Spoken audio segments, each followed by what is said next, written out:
அனைத்து தோழர்களுக்கும் செவணக்கம் கூறிக்கொண்டு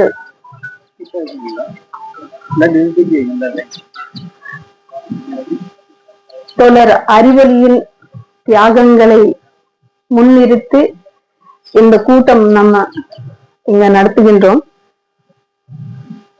அவரை பற்றி வந்த அத்தனை தோழர்களும் நிறைய விஷயங்கள் சொல்லி இருக்கிறார்கள். பேசியிருக்கும் மூத்த தோழர்கள் மேலும் பல விஷயங்கள் சொல்ல இருக்கிறார்கள். அறிவொளி தோழர் அறிவொளியோட நான் முதலாக பார்க்கும்போது, நான் இயக்கத்துக்கு முதலாக வரும்போது அவரு முன்னோடி பத்திரிகையில் வேலை செஞ்சிட்டு இருந்தார். அன்று முதல் இத 35 ஆண்டுகால வரலாறுல நான் தோழர் அறிவொளியை கற்றுக்கொண்ட, அவரிடம் பார்த்த சில சிறப்பம்சங்கள் மட்டுமே கூற நான் விரும்புகிறேன்.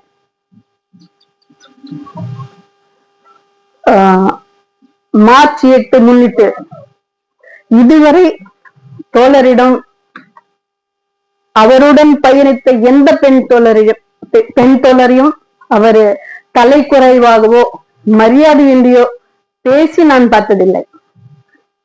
இது ஒரு மனிதனுக்கு தேவையான ஒரு கம்யூனிச பண்பாக நான் கருதுகிறேன். சமூக மாற்றம் விரும்பக்கூடிய, அதில் செயல்படக்கூடிய தோழர்களுக்கு அனைவருக்கும் இந்த ஒரு பண்பு வேண்டும் என்று நான் விரும்புகிறேன். அது ஒன்று. அடுத்ததாக அவருடைய பொலிட்டிக்கல் கமிட்மெண்ட், அவர் எந்த கொள்கையை சார்ந்து, எந்த கட்சியை நம்பி, எந்த மக்களுக்காக தன்னுடைய உயிரையும் வாழ்க்கையும் அர்ப்பணிச்சாரோ அதுல எந்தவித ஊசலாட்டமும் இல்லாம இறுதி வரைக்கும் அந்த கொள்கையிலேயே ஊன்றி நின்று எத்தனை ஏற்ற இறக்கங்கள் வந்திருக்குது, எவ்வளவு பிரச்சனைகள் வந்திருக்குது. சிறைப்பட்டு, உடல்நலம் கெட்டு, பொருளாதாரம் கெட்டு, எத்தனை பிரச்சனைகள் எதிர்கொண்டாலும் இந்த கொள்கையில மாற்றம் இல்லாமல் அவரோட தியாகத்தை வரலாற்றில் புதுப்பிச்சுட்டு போயிட்டார். அவருக்கு கண்டிப்பாக என்னுடைய பணிவான செவ்வனுக்கும் நான் செலுத்துகின்றேன். இது ஒரு மிக முக்கியமான கம்யூனிச பண்பாக தான் நான் கருதுகிறேன். மாறுகின்ற அரசியல் சூழல்களில் இன்னைக்கு நமது சமூகத்தில் ஒரு புரட்சிகர கட்சி நன்றாக இருக்கும்போது, ஆஹா இது என்னோட கட்சி, இந்த மாதிரி கட்சி தான் வேண்டும் அப்படின்னு சொல்லி வருவதும், அந்த கட்சி மிக இன்னல்களுக்கு ஆளாகப்படும் போது அல்லது மிக துயரமான அடக்குமுறையை சந்திக்கும் போது, ஐயோ இதோட போனா எங்களுக்கு ரொம்ப பிரச்சனை, நாங்க இதுக்கு எங்களுக்கு எந்த சம்பந்தமும் இல்லை அப்படின்னு சந்தர்ப்பவாதமா ஒதுக்கிக்கிட ஒரு சமூகத்தில் நாம வாழ்ந்துட்டு இருக்கிறோம். ஆனா அவரிடம் எந்த மாற்றமும் இதுல இல்லை. அது அவருடைய பொலிட்டிக்கல் கமிட்மெண்ட், அது ஒரு புரட்சிக்கு தேவையான ஒரு அரசியல் கமிட்மெண்ட். அது எல்லாருக்கும் வர வேண்டும். நாம சோசியலிசம் பேசலாம், கம்யூனிசம் பேசலாம், நடைமுறையில ஒரு புத்தகத்தை கொண்டு வரலாம், என்ன வேணாலும் நீங்க பண்ணலாம். ஆனா நடைமுறையில எந்தவித ஊசலாட்டமும் இன்றி, என்னைக்குமே நான் தவறு செய்து விட்டேன், என் வாழ்க்கை இப்படி சீரழிந்து விட்டது, நான் இத்தகைய இன்னல்களுக்கு ஆளாகிவிட்டேன் என்று எப்போதும் அவர் வருந்ததில்லை. எனக்கு கஷ்டமாக இருக்கிறது, உதவி செய்யுங்கள் வேணாம் கேட்பாரே ஒழியா, ஐயோ நான் வாழ்க்கையில தவறான முடிவு எடுத்தேன் ஒரு நாள் கூட அவர் நினைச்சு நாங்க பார்த்ததில்லை. அது மிக மிக அடிப்படையான சமூக மாற்றத்துக்கான ஒரு கம்யூனிச பண்பாக தான் நான் கருதுகிறேன்.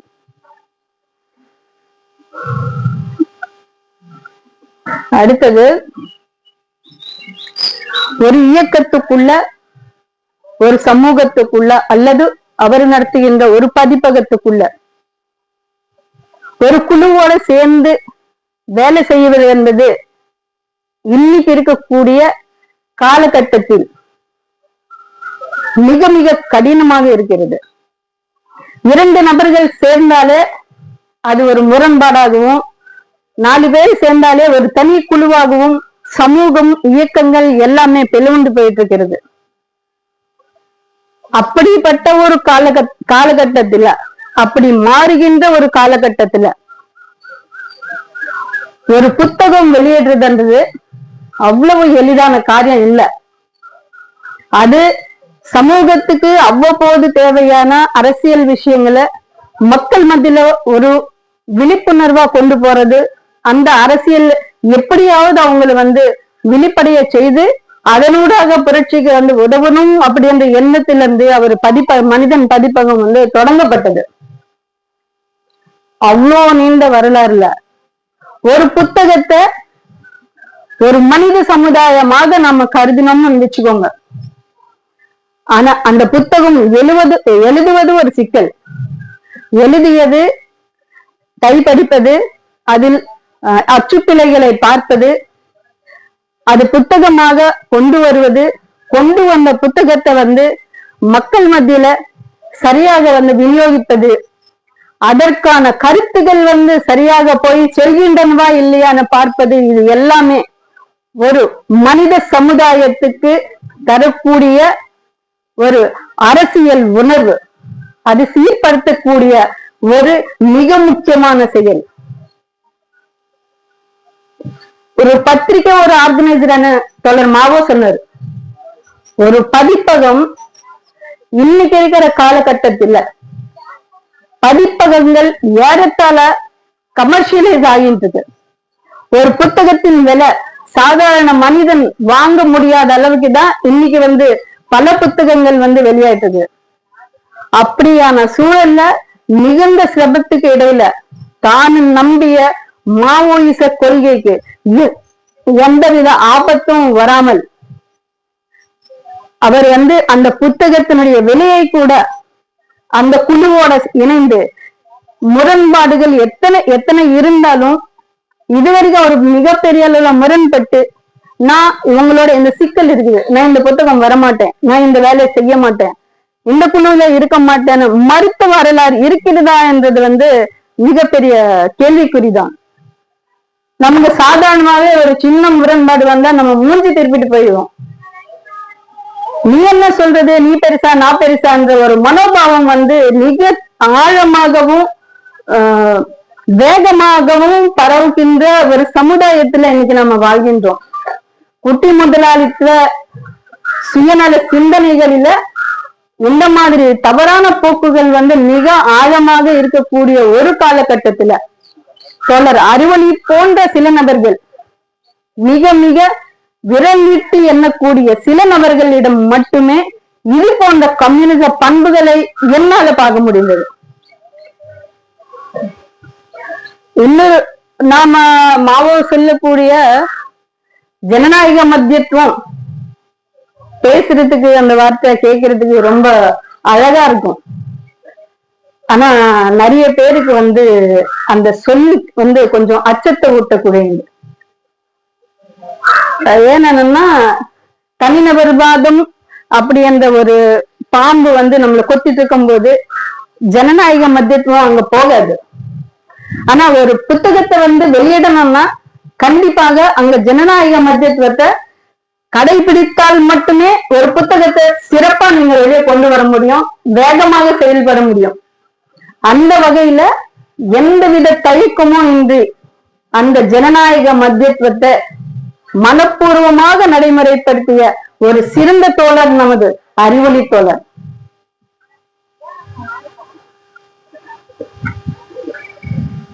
அப்படி இவ்வளோ கஷ்டத்துல அந்த புத்தகங்கள் குழந்தைகளாய் மாறி மக்கள் மத்தியில போய் தனது கருத்துக்களை மக்களுக்கு தந்து அது வளர்ந்து செழுந்து ஒரு சமுதாயத்தை முன்னோக்கி தள்ளுவதற்கான ஒரு உந்து சக்தியாக மாறுகின்ற புத்தகங்கள் கொண்டு வரதுக்கு அவர் மிகவும் புண்ணியம் பண்ணியிருக்கிறார். அவருக்கான ஒதுக்கப்பட்ட வேலைய, தான் எடுத்துக்கொண்ட வேலைய எந்த தயக்கமும் இல்லாம இறுதி வரைக்கும் அவரு செஞ்சு மறைந்த ஒரு மகத்தான தியாகி அவரு அறிவொளி தோழர்.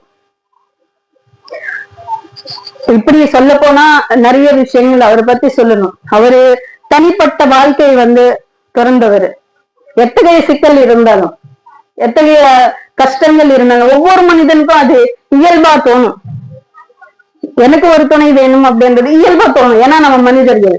ஆனா அப்படிப்பட்ட எண்ணங்களையும் வாழ்க்கையும் கூட அவர் தியாகம் பண்ணி, எத்தகைய சிக்கல்லையும் கூட அவருடைய முழு வாழ்க்கையும் புரட்சிகர பதிப்பகத்திற்கும் சமூக மாற்றத்திற்கும் அர்ப்பணித்த ஒரு தியாகி நமது அறிவொளி தோழர். அவருக்கு எனது பணிவான செவ்வணக்கம் செலுத்துகிறேன். இறுதியாக பல விஷயங்கள் பேச வேண்டியது இருக்குது, இதுல பிறகு பேசலாம். ஆனா ஒரு முக்கியமான வேண்டுகோள் ஆலோசனை நான் மனிதன் பதிப்பகத்திற்கு இங்க வைக்க விரும்புகிறேன். இன்னைக்கு மாறுகின்ற காலகட்டத்துல நிறைய புத்தகங்கள் வெளியாகின்றன. பதிப்பகம், மனிதன் பதிப்பகம் கூட நிறைய புத்தகங்கள் வெளியிட்டது. மனிதன் அப்படி என்ற எழுத்திலேயே இந்த மண்ணுக்கு தேவையான அறிவு விட்டு சென்ற தோழர் அறிவொளி தோழர். அதை நாம வீணாக்காம சோர்வியா மாத்தாம, குறைந்தபட்சம் அடுத்த தலைமுறை, அடுத்த பொறுப்பெடுத்துக்கிறவங்க மொபைல் லைப்ரரி அப்படின்றது கொண்டு வாரமோ 15 நாளைக்கு ஒரு முறையோ மாசத்துக்கு 2 முறையோ உழைக்கும் மக்கள் இருக்கக்கூடிய இடத்திற்கு பதிப்பக புத்தகங்கள் கொண்டு சென்று அங்க அதுல இருக்கக்கூடிய சில விஷயங்கள், முக்கியமான விஷயங்கள் வாசித்து காட்டி அவர்களுக்குள்ளான அரசியல் உணர்வுகளையும் அரசியல் தேவையையும், இன்னைக்கு நாம போராட்ட முறைகளை மாற்ற வேண்டிய ஒரு மிக கடுமையான நிர்பந்தம் இருக்கு நமக்கு. பழைய பாணியிலேயே உட்கார்ந்து நாம மேடை போடலாம், நோட்டீஸ் போடலாம், போஸ்டர் போடலாம். இது இயல்பா பல வருஷமா நாம எல்லாருமே செஞ்சுட்டு இருக்கக்கூடிய ஒரு வேலை. ஆனா இன்னைக்கு இந்த டிஜிட்டல் உலகத்துல நாம புது உத்திகளை கண்டிப்பா கண்டுபிடிக்க வேண்டியது இருக்குது. அதே பாணியில உட்கார்ந்தோம்னா இந்த டெக்னாலஜி முன்னாடி நம்ம தோத்து போயிட்டு இருக்கோம். 50 ஆண்டுகள் மிகவும் 1000 தோழர்கள் உயிர் கொடுத்து இயக்கத்தை காப்பாற்றிய மாவோயிச இயக்கம் இன்னைக்கு முழுமையாக அவங்க அறிவிச்சபடி மார்ச் 31ஆம் தேதி நாங்க அறிவிக்க இருக்கின்றோம் என்று மிகவும் தைரியமாக, துணிச்சலாக அரசு சொல்லிட்டு இருக்குது. மாவோயிஸ்ட் பார்ட்டி முடிந்து விட்டது. ஒரு காலத்துல கட்சி பத்தி பேசுவதற்கு அரசு தயங்கும், அச்சுறுத்தல் அதுக்கு இருக்கும். இன்னைக்கு அவ்வளவு துணிச்சலா சொல்லக்கூடியதுக்கான காரணம் நமக்குள்ளான ஒவ்வொரு, நான் வெறும் மாவோயிஸ்ட் பார்ட்டி மட்டும் சொல்லல, பொதுவாவே புரட்சி பத்தி பேசக்கூடிய சமூக அக்கறை கொண்ட பல்வேறு இயக்கங்கள் செய்யக்கூடிய பல தவறுகள் இன்னைக்கு மாவோயிஸ்ட் பார்ட்டி இல்லாம போச்சுன்னா அவங்க சொல்லிட்டு இருக்காங்க. பட் ஒண்ணு என்னன்னா, கட்சியை அழிப்பது என்பது சாத்தியமற்றது. இன்னைக்கு இல்ல, என்னைக்குமே அதன் உத்திகள் மாறலாம், வழி மாறலாம். மாவோயிசம் அழிப்பது சாத்தியமே கிடையாது. ஆனா இன்னைக்கு இது போன்ற விஷயங்கள்ல மாற்றங்கள் நிகழணும்னா ஒண்ணு இயக்கங்களுக்குள்ளான ஐக்கியம் வரணும்னு பொதுவா நம்ம சொல்றோம். 19 எல்லாருமே சொல்லக்கூடியது, நம்ம எல்லாம் ஒன்று போடணுங்க, நமக்கு ஐக்கியம் ஒண்ணு வேணும், எல்லாரும் அவங்க வரணும், இவங்க வரணும். ஆனா இதுல ஒரு முக்கியமான விஷயம், இது என்னோட தனிப்பட்ட கருத்து. ஒரு வர்க்க போராட்டம், ஒரு ஆழமான, ஒரு நீண்ட கால மக்கள் யுத்த பாதையை முன்னுக்கு கொண்டு போன, பல்வேறு தியாகங்கள் செய்த ஒரு மாவோயிஸ்ட் கட்சி இன்னைக்கு மிக கடுமையான ஒரு பின்னடைவுக்கு ஆளாகிருக்கு. மத்திய குழு தோழர்கள் உட்பட அத்தனை பேரும், இன்னும் ஒரு சிலர் தவிர அப்படின்னு அவன் அறிவிக்கிறான். அவங்க எல்லாருமே வெளியே வந்த பிறகு காரணங்கள் எதுவாக இருக்கலாம், அடக்குமுறை மிக தீவிரமாக இருக்கலாம். அவங்க வெளியே வந்தது உண்மை. வெளியே வந்த பிறகு அவங்க அறிவிக்கிறாங்க சில விஷயங்களை.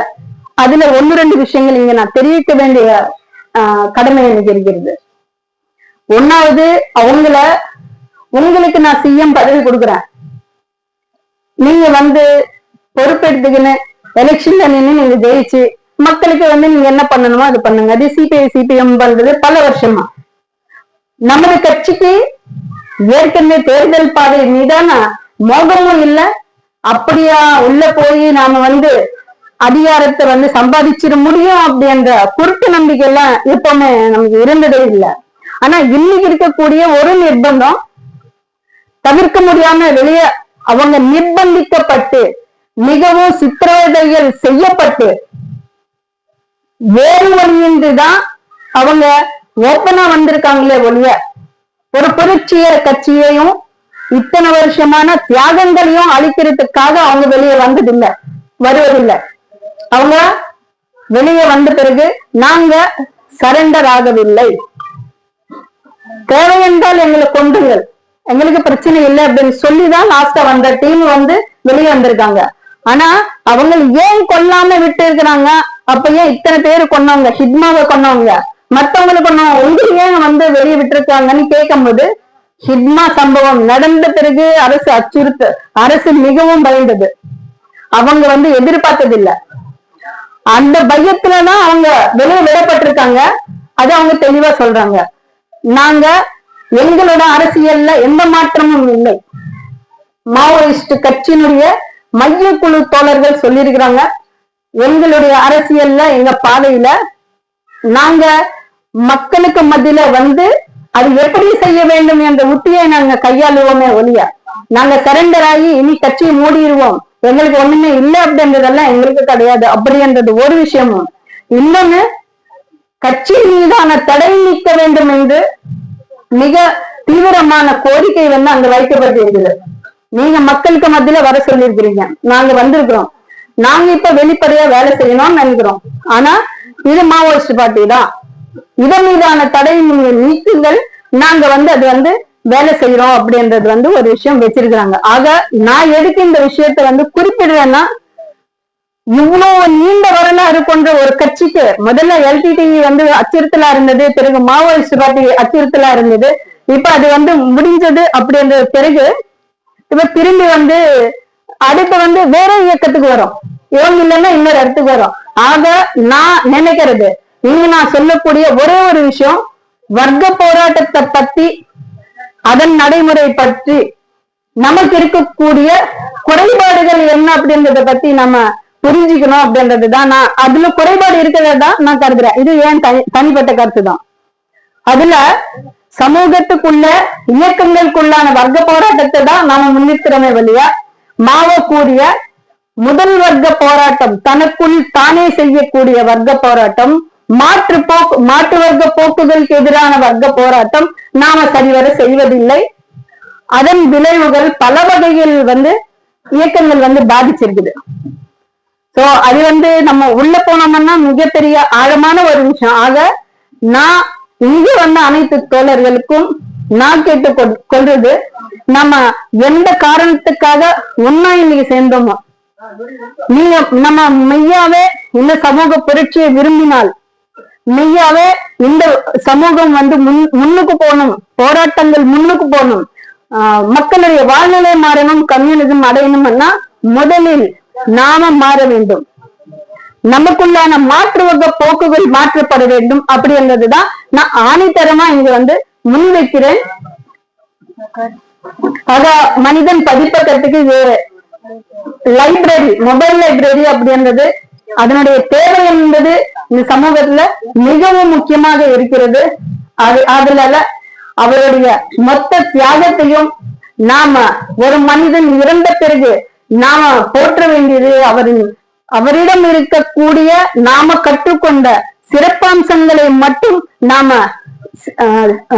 பகிர்ந்து கொள்ள வேண்டும். அது சமூகம் பூரா பரப்ப வேண்டும். அது நாம செயல்படுத்த வேண்டும். இது ஒவ்வொருத்தருடைய கடமை. ஒரு புரட்சியாளரா நாம கூறும்போது அது நம்மளுடைய கடமை என்று கூறி வாய்ப்பளித்ததுக்கு நன்றி கூறி விடை பெறுகிறேன். வணக்கம்.